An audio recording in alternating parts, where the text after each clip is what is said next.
Sri Kuberan TV நேயர்கள் அனைவருக்கும் உங்கள் திதியோக கரண ஆராய்ச்சியாளர் நல்லாசிரியர் சௌபாக்கிய மணிவண்ணனின் இனிய சௌபாக்கிய வணக்கங்கள். நம்ம இப்போ கரணங்களை பற்றிய பல அரிய விஷயங்களை தான் நம்ம இதில் பார்க்க போகிறோங்க. அதாவது கரணங்கள் மொத்தம் 11 கரணங்கள் இருக்குது. பவம், பாலவம், கௌளவம், தைத்துளை, கரசை, வணிசை, பத்திரை, சதுஸ்பாதம், நாகவம், கிம்சகுணம்னு சொல்லிட்டு ஒரு 11 கரணங்கள் இருக்குது. இதில் 2 விதமாக நம்ம பிரிச்சுக்கலாம். இந்த முதல் 7 கரணங்களை வர சரம் என்றும், அடுத்து வரக்கூடிய ஒரு 4 கரணங்கள் ஸ்திரக்கரணங்கள் என்றும் சொல்வதுண்டு. சரி, இதில் பெரிய அளவில் ஏதாவது மாற்றங்கள் எதாவது இருக்கா அப்படின்னா அப்படிலாம் ஒன்றும் கிடையாது. சரிங்களா? இப்போ இந்த 11 கரணங்களுக்கு நம்ம என்ன பண்ண போகிறோம் அப்படின்னாக்க, இதில் ஒவ்வொரு கரணத்தில் பிறந்தவர்களுடைய குணங்கள் எப்படி இருக்கும் அப்படிங்கிறத நம்ம தெளிவாக பார்க்கலாம். நம்ம இப்போ அடுத்தது ஒவ்வொரு கரணத்தில் பிறந்தவர்களுக்கும் உண்டான பார்த்திங்கன்னா அந்த கரணாதிபதி யோக பலன்களை தருவாரா, தரக்கூடிய அமைப்பில் இருக்காரா இல்லையா, அப்படி கொடுத்தா எந்த மாதிரி யோக பலனை தருவார். சரி, தரக்கூடிய அமைப்பில் இல்லை, அப்போ அவருக்கு நம்ம அந்த பலனை தருவதற்கு என்ன பண்ண வைக்கணும் நம்ம. சரிங்களா? எந்த அமைப்பில் இருந்தாக்க அவர் தருவார், அப்படி எந்த அமைப்பில் வர வைப்பதற்கு என்ன வழிகளை நம்ம கையாள வேண்டும் அப்படிங்கிறத நம்ம பார்க்கலாம். இப்போ அடுத்தபடியாக பார்த்திங்கன்னா பரிகாரங்கள் அப்படின்னு சில விஷயங்கள் வரும்போது பார்த்திங்க அப்படின்னா கரண வழிபாடுகள் ஒன்று மட்டுமே போதாதுங்க. ஆக்சுவலாக கரணாதிபதி யோக பலனை தரக்கூடிய தன்மையில் இருந்தால் மட்டும்தான் நீங்கள் கரண வழிபாடுகளை பண்ணும்போது அந்த பார்த்திங்கன்னா ஒரு யோக பலனை நமக்கு கொடுக்கும். சப்போஸ் அந்த கரணாதிபதி அந்த ஜாதகத்தில் யோக பலனை தரக்கூடிய தன்மையிலே இல்லைன்னு வச்சுக்கோங்க. இப்போ நம்ம அந்த வழிபாடுகளை பெறினாலும் எந்த வித நன்மையுமே இல்லை. அப்போ என்ன பண்ணணும் அப்படின்னு கேட்டிங்கன்னா, கரணங்கள் என்பது உங்களுக்கு கரணாதிபதியான அந்த ஒரு கிரகத்தோடு கிடையாது. இப்போ அவருக்கு பார்த்திங்கன்னா உதாரணத்துக்கு பவகரணத்தை நம்ம எடுத்துக்கோமே. அப்போ பவகரணத்துக்கு உண்டான கரணாதிபதி செவ்வாய். இந்த செவ்வாய்கிட்ட மட்டுமே கரணத்தினுடைய தன்மைகள் இருக்காதுங்க. மேசராசி ஃபுல்லும் இருக்கும், விருச்சிகம் ஃபுல்லும் இருக்கும். அடுத்தது பார்த்திங்கனாக்கா அந்த மிருகசீரிசம், சித்திரை, அவிட்டம் அந்த நட்சத்திரத்தில் இருக்கும். அடுத்தது பார்த்திங்கன்னா செவ்வாய் நின்ற இடத்துல இருக்கும், கோச்சார செவ்வாய் இருக்கிற அங்கே இருக்கும், இணைந்த கிரகங்கள் இருக்கும், பார்த்த கிரகங்கள்கிட்ட இருக்கும், இப்படி பல இடங்களில் இருக்குது. அப்போ இதையெல்லாம் நம்ம என்னென்னா ஒரு ஜாதகத்தை எடுத்து ஆய்வு செய்யும்போது நமக்கு இந்தந்த இடத்துலலாம் கிரகங்கள் கரணத்துடன் தொடர்பில் இருக்காங்க, இதில் இந்த இடத்துல யோக பலனை இந்த கிரகங்கள் வெளிப்படுத்துது. அப்போ அதற்குரிய வழிபாடுகளை அந்த ஜாதகருக்கு கொடுக்கும்போது தான் அவருடைய வாழ்வில் மிகப்பெரிய மாற்றங்கள், உயரங்கள் என்பது ஏற்படும். சரிங்களா? இப்படி தான் நம்ம என்ன பண்ண போகிறோம் அப்படின்னா, இந்த 11 கரணங்களுக்கும் நம்ம ஒவ்வொரு விஷயமும் அழகாக பகுத்து நம்ம பார்க்க போகிறோம். சரிங்களா? இப்போ பார்க்கலாமா? ஓகே ஜி, பார்க்கலாம். வணிசைக்கரண நேயர்களுக்கு உண்டான பல அரிய விஷயங்களை நம்ம இந்த காணொலியின் மூலமாக பார்க்கலாம். இதில் நம்ம என்ன பண்ண போகிறோம் அப்படின்னு கேட்டிங்கன்னா, வணிசைக்கரணத்தில் பிறந்தவர்களுடைய குணங்களை நாம் எப்படி தீர்மானிப்பது, அடுத்தது வணிசைக்கரணத்தில் பிறந்தவர்களுக்கு அந்த கரணாதிபதி சூரியன் சுபபலனை தரக்கூடிய தன்மையில் இருக்காரா இல்லையா. இது நாங்கள் புதுசாக இருக்குது. கரணாதிபதினாவே சுபபலனை தருவார்னு தானே எல்லாம் சொல்கிறாங்க.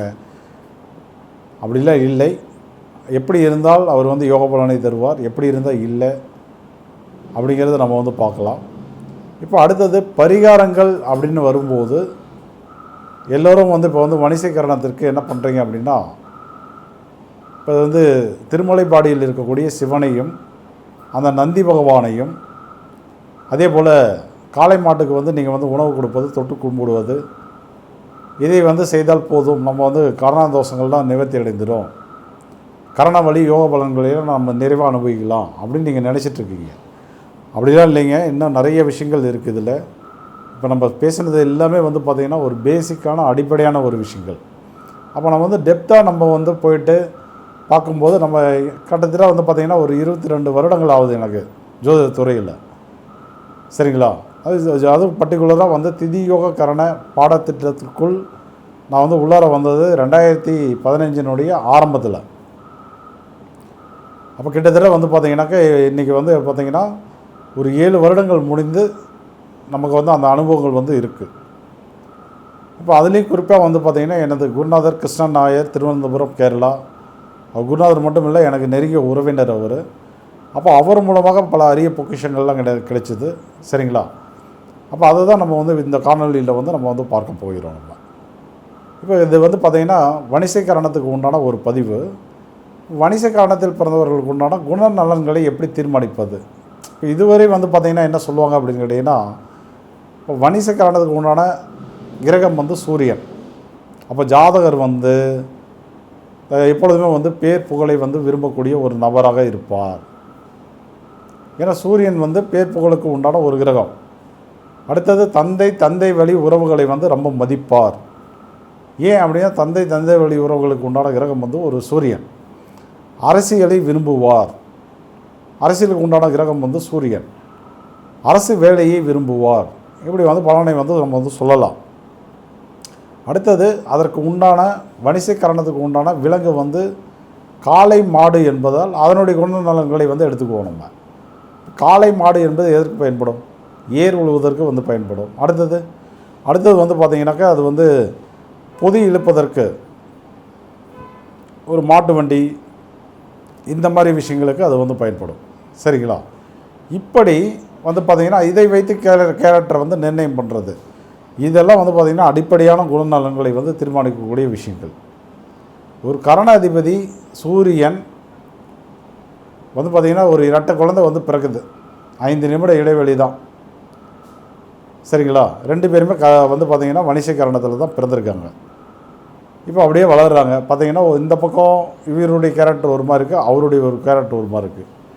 ஒருத்தர் கவர்மெண்ட் ஜாபில் போயிட்டு ஜம்முன்னு உட்காந்துருக்காரு, இன்னொருத்தருக்கு கவர்மெண்ட் ஜாபே இல்லை. ஒருத்தர் மேலே அப்பா வந்து பிரியமாக இருக்கார், சித்தப்பா பெரியப்பா எல்லாம். இன்னொருத்தர் மேலே பிரியமே இல்லை, பார்த்திங்கனாக்கா இஷ்டமான மகனாக இல்லை. ஒரு வித வெறுப்புகள் வந்து தந்தை வந்து காட்டுறார். அரசியலுக்கு ஒருத்தருக்கு வந்து பார்த்திங்கன்னா செட் ஆகுது, ஒருத்தருக்கு வந்து ஒத்து இல்லை. அப்போ எதனால் இந்த பலன்கள் இப்படி மாறுதல்? அப்போ என்ன காரணம் அப்படின்னு கேட்டிங்கன்னா, அந்த சூரியன் அமர்ந்த இடம் அதை பார்க்கணும் நீங்கள். இப்போ இரட்டை குழந்தைகள் எடுத்துக்கோங்களேன், சூரியன் இடம் நின்ற இடம் வந்து ஒரே மாதிரி தானே வரும், வெவ்வேறு மாதிரி வராது இல்லையா? சரி, நித்திய நாமயோகம் அதில் ஏதாவது வந்து மாறுமா? 2 பேரும் ஒரே நித்திய நாமயோகத்தில் தான் பிறந்திருப்பாங்க. திதியில் 2 பேரும் ஒரே திதியில் தான் பிறந்திருப்பாங்க. ஆனால் அவர்கள் பிறந்த நேரம் இருக்கு இல்லையா, அந்த உயிர் வந்த நேரம் இருக்குது இல்லையா, லக்னம் இருக்குது இல்லையா, லக்னம் 2 பேருமே வந்து உதாரணத்துக்கு நீங்கள் வந்து சிம்ம லக்னமாக கூட வச்சுக்கோங்க. ஆனால் அந்த லக்னம் நின்ன டிகிரி வந்து பார்த்திங்கன்னா மாறிடும். ஒரு டிகிரிக்கு வந்து பார்த்திங்கன்னா 4 மினிட்.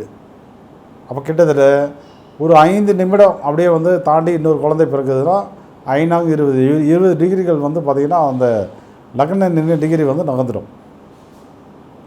இதனால் வந்து பார்த்திங்கன்னா பெரிய மாற்றங்கள் எல்லாம் வந்து உள்ளார 9 கிரகங்கள் பார்க்கும்போது என்னென்னா அப்படியே வலிச்சுன்னு பார்க்கும்போது எல்லாமே ஒரே மாதிரி தான் இருப்பாங்க. 9 கிரகங்களுடைய அமர்வு ஒரே மாதிரி இருக்கும். அடுத்தது வந்து பார்த்திங்கன்னா தசாபுத்தி ஒரே மாதிரி இருக்கும். இருவர் பிறந்த திதி நித்திய நாமயோகம் கரணெல்லாம் அப்படியே ஒரே மாதிரி இருக்கும். ஆனால் இங்கே எங்கே அந்த டிஃப்ரெண்ட் வரும்னு கேட்டிங்கன்னா, அந்த லக்ன புள்ளி எல்லாத்தையும் வந்து மாற்றி கொடுத்துரும். இதே மாற்றுது அப்படின்னாக்க வந்து பார்த்திங்கன்னா 4 நாளைக்கு முன்னாடி வணிச காரணத்தில் ஒருத்தர் பிறந்திருக்காரு, இன்றைக்கி ஒருத்தர் பிறகுறாரு, இன்னும் ஒரு 7 நாள் கழித்து ஒரு குழந்தை பிறகுது. அப்போ இவர்களுக்கு எல்லாமே வந்து ஒரே பலனை வந்து ஒரே குணநலன்களை வந்து சொன்னால் பொருந்துமா? அடுத்தது அந்த சூரியன் எங்கே நிற்கிறாரு, எந்த வீட்டில் இருக்கார், அவரை வந்து யார் பார்க்குறாங்க, இவர் யார் பார்க்குறாரு, யாருடன் வந்து இணைஞ்சு நிற்கிறாரு, அதையெல்லாம் எடுக்கும்போது பார்த்திங்கன்னா பலன்கள்லாம் மாறிடும். சரிங்களா? இப்போ உதாரணத்திற்கு சூரியன் வந்து சனியோடைய வீட்லேயோ அல்லது சனியோடைய நட்சத்திரத்திலேயோ இருக்காருன்னு வச்சுக்கோங்க. இப்போ சூரியனுடைய வீடான கும்பத்தில் பார்த்திங்கன்னா சூரியன் வந்து இருக்கார் ஒரு அவிட்ட நட்சத்திரத்தில் அல்லது சதய நட்சத்திரத்தில் அல்லது பூரட்டாதியில் வந்து இருக்காருன்னு வச்சுக்கோங்க. அப்போ இந்த நட்சத்திரங்களுக்கும் அந்த வீட்டு அதிபதியான சனி பகவானுக்கும் சம்மந்தம் இல்லையா? இருவரும் வந்து பகை இருக்கா இல்லையா? சனிக்கும் சூரியனுக்கும் பகை இருக்கா இல்லையா? இருக்குதானே? அப்போ இப்போ இவர் வந்து சனி பகவானுடைய வீட்டில் இருக்காப்புல. இப்போ இவருக்கு வந்து பார்த்தீங்க அப்படின்னாக்க பேர் புகழை வந்து விரும்புவாரா? அரசியல் வந்து ஒத்து வருமா? தந்தை வழி உறவுகள் வந்து சித்தப்பா பெரியப்பா பங்காளிகள்லாம் வந்து நல்லா அந்நியன்மே பழகுவாங்களா? அப்படின்னா வந்து பார்த்திங்கன்னா அங்கே வந்து கான்ட்ரவைஸ் ஆகும். கிரக காரகத்திலே வந்து கான்ட்ரவைஸ் ஆகும். சரி, அப்படியே இல்லை, அவர் வந்து பார்த்திங்கன்னா ஒரு அவிட்ட நட்சத்திரத்தில் இந்த சூரியன் வந்து இருக்காப்புல. இப்போ நித்திய நாமயோகத்தின் அடிப்படையில் பார்க்கும்போது அந்த அவிட்டம் என்பது உங்களுக்கு வந்து அவயோக நட்சத்திரமாக வருது. இப்போ நீங்கள் பிறந்தது பிரித்தி விருத்தி சிவம் நாமயோகத்தில் பிறந்தீங்கன்னா செவ்வாய் வந்து உங்களுக்கு வந்து அவயோகி. அப்போ இந்த நாமயோகத்தில் பிறந்து அந்த அவிட்ட நட்சத்திரத்தில் சூரியன் நிற்கிறாருன்னு வச்சுக்கோங்க, கரணநாதன் யோக பலனெல்லாம் கண்டிப்பாக தரமாட்டார்.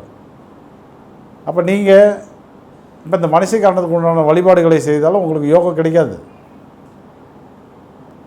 அப்படியே அவர் வந்து சுபபலனை தன்மையில் இருந்து நீங்கள் வந்து வழிபாடுகளை செய்தால் கூட வெறும் 30% தான் யோக பலன் கிடைக்கும். என்ன காரணம் அப்படின்னா, கரணத்தினுடைய தன்மை என்பது அங்கே மட்டும் இல்லை. காரணம் மனிஷை அப்படின்னா அது வந்து சூரியனுடைய வீடு முழுவதும் அந்த யோகம் இருக்கும். அதில் இருக்கிற அந்த அஸ்வினி நட்சத்திரம், பரணி, பூரம், இது அஸ்வினி அதாவது மகம், பூரம், உத்திரத்தினுடைய முதல் பாதம், இதிலெல்லாம் வந்து பார்த்திங்கன்னா அந்த தன்மைகள் என்பது இருக்கும். கரணநாதன் நிற்கிறார் இல்லையா, அந்த வீட்டில் இருக்கும் ஃபுல்லாக 2.25 நட்சத்திரம் 9 பாதங்கள்லேயும் இருக்கும். உதாரணத்துக்கு மேசத்தில் இருக்காருன்னா அஸ்வினி, பரணி, கிருத்திகை 1ஆம் பாதம் வரை எல்லாமே அந்த தன்மைகள் என்பது பரவி இருக்கும். ஏதாவது கிரகங்கள் இணைஞ்சிருக்கு, அவர்கிட்டே இருக்கும் அந்த தன்மை, கரணத்தன்மை. ஏதாவது கிரகங்கள் பார்க்குறாங்க, அவங்ககிட்டே இருக்கும். அடுத்த கரணத்துக்குன்னு 3 நட்சத்திரம் இருக்குது இல்லைங்களா, கிருத்திகை இருக்குது, உத்திரம் இருக்குது, உத்திராடம் இருக்குது. இப்போ அந்த இடத்துலையும் அந்த தன்மைகள் என்பது இருக்கும். இப்படி பல இடத்துல இருக்கக்கூடிய இந்த தன்மைகளுக்கு நீங்கள் சூரியன் இருக்கிற இடத்துக்கு மட்டும் போயிட்டு, நான் வந்து மனுஷ கரணத்தில் பிறந்ததுனால திருமலை பாடியில் இருக்கக்கூடிய சிவனை வழிபாடு செய்தால் எனக்கு எல்லாமே சரியாயிரும் அப்படின்னா எப்படி சரியாகும்? அப்போ எல்லாத்தையுமே நீங்கள் வந்து ஆய்வுக்கு எடுத்துக்கணும். எல்லாமே ஆய்வு எடுத்து பண்ணி பார்க்கும்போது தான் அவர் வந்து யோக பலனை தரக்கூடிய தன்மையில் இருக்காரா இல்லையா என்பதை நமக்கு வந்து புலப்படும். சரிங்களா? இப்போ அடுத்தது வந்து வழிபாடுக்கு வருவோம். நம்ம வழிபாடுகள் அப்படின்னு வரும்போது கவனிச்சிங்க அப்படின்னாக்க, இப்போ என்ன பண்ணணும்? இப்போ வந்து ஒரு கரணாதிபதி இப்போ வந்து ரிஷப ராசியில் நின்றுட்டுருக்காரு. இப்போ அந்த வீட்டுக்கு அவருக்கு தொடர்பு இருக்கா இல்லையா? அப்போ ரிஷபம் என்பது என்ன? சுக்கிரனுடைய வீடு இல்லையா? அப்போ டைரெக்டாக நீங்கள் வந்து மகாலட்சுமி வழிபாடையும் எடுத்து பண்ணணும். நீங்கள் இப்போ அப்படியே உதாரணத்துக்கு நமக்கு கடகராசியில் ஆயில்ய நட்சத்திரத்தில் இருக்கார் அப்படின்னாக்க, இப்போ ஆயில்ய நட்சத்திரத்துக்கு உண்டான வழிபாடுனா ஆதிசேஷனுடைய வழிபாடை வந்து நம்ம வந்து தொடர்ந்து பண்ணணும். அப்போ தான் அந்த கரணத்தினுடைய முழு பலனை வந்து நம்மளால் அனுபவிக்க முடியும். இப்போ அடுத்தபடியாக வந்து பார்க்கும்போது ஒரு கிருத்திகை நட்சத்திரம் இருக்குது, உத்திரம் இருக்குது, உத்திராட நட்சத்திரங்கள்லாம் இருக்குது. இதெல்லாம் வந்து பார்த்திங்கன்னா கரணாதிபதிக்கு உண்டான நட்சத்திரங்கள். இப்போ கிருத்திகை கார்த்திகை பெண்கள், அடுத்தது உத்திர நட்சத்திரம் சபரிமலை வந்து ஐயப்பன், அதுக்கு உண்டான தெய்வம், உத்திராடம் விநாயகர். அப்போ இந்த வழிபாடுகளையும் இணைச்சிக்கணும். இணைச்சி பண்ணும்போது தான் உங்களால் ஒரு 50% கரணாதிபதியினுடைய பலன்களை, யோக பலன்களை வந்து அனுபவிக்க முடியும். இது 100% மாற்றணுன்னா நீங்கள் வந்து திதியோகரண வகுப்பினுடைய சூட்சுமங்களை எல்லாம் தெரிஞ்சிருக்கணும். ஒன்றும் ஆலோசனை பெறலாம், அல்லது வந்து வகுப்புகள் நேரடி வகுப்புலேயோ ஆன்லைன் வகுப்புலேயோ கலந்துக்கிட்டு அதில் உள்ள சூட்சுமங்களை எல்லாம் புரிந்து கொண்டு அதுக்கப்புறம் தான் உங்களால் வந்து 100% நற்பலன்களை வந்து அனுபவிக்க முடியும் நம்மளால். சரிங்களா? இப்போ இந்த மாதிரி நமக்கு வந்து பல அரிய சூட்சுமங்கள்லாம் இருக்குது. வாய்ப்புகள் கிடைக்கும் போதெல்லாம் நம்ம வந்து பகிர்ந்து கொள்வோம். இப்பொழுது விடைபெறுவது உங்கள் திதியோகரண ஆராய்ச்சியாளர் நல்லாசிரியர் சௌபாக்கியம் மணிவண்ணன். நன்றி, வணக்கம். ஸ்ரீ குபேரன் டிவியை பார்த்தமைக்கு நன்றிகள். மேலும் இது போன்ற தகவல்களை தெரிந்து கொள்ள ஸ்ரீ குபேரன் டிவியை சப்ஸ்கிரைப் செய்யுங்கள். மறக்காமல் பெல் ஐக்கானை கிளிக் செய்யுங்கள்.